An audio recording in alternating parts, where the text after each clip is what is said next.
Hey guys, यहाँ चाहिँ मेरो मिसोबाट चाहिँ पार्सल आएछ। दोकानमा हुँदा हुँदै पार्सल आएको थियो नि त दुईटा, अन्त त्यो भएर चाहिँ अब चाहिँ म यो ओपन गर्न आँटेको छु।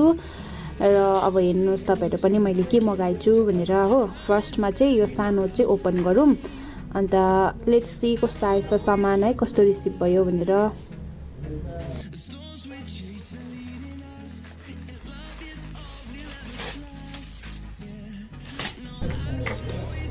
यो चाहिँ कुसन कभर हो, अन्त एकदम राम्रो आएको छ। यो कुसन कभर चाहिँ मलाई है एकदम मन पर्यो। जस्तो देखाएको थियो त्यस्तै रिसिभ भयो र यसको मटेरियल पनि एकदमै सफ्ट छ हो।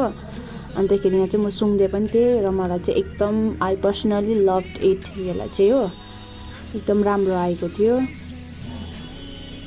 5 पिस टोटल 5 पिस हुन्छ यसमा चाहिँ, अन्त राम्रो आएको थियो, मटेरियल चाहिँ राम्रो थियो।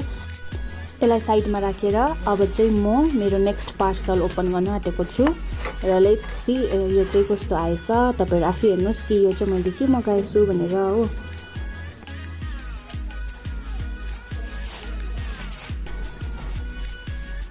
यो चाहिँ मैले सोफा कभर मगाएको थिएँ।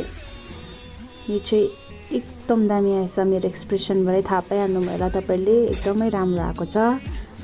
वाह, यसको डिजाइन पनि हेर्नुहोस् त एकदम राम्रो नेटमा छ। फ्याब्रिक चाहिँ यसको नेट छ, एकदम राम्रो आएको छ। र यसको चाहिँ कसरी गर्नुपर्छ भने यो बिचको जुन पार्ट छ नि त्यसलाई चाहिँ सिजरले काटेर चाहिँ यसको चाहिँ पिस मिलाउनुपर्छ।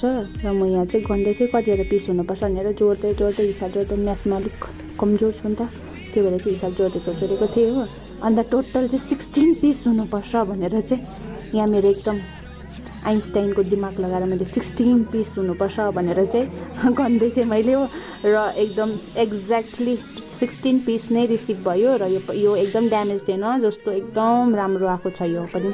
ओके गाइज, मेरो चाहिँ दुईवटा पार्सल एकदम राम्रो आएको थियो। मैले चाहिँ डबल थम्स अप दिएँ हो यो दुईटैलाई, अन्त मलाई चाहिँ एकदम मन पर्यो। र तपाईँहरूलाई के कस्तो लाग्यो है, do comment guys. Bye bye, thank you for watching.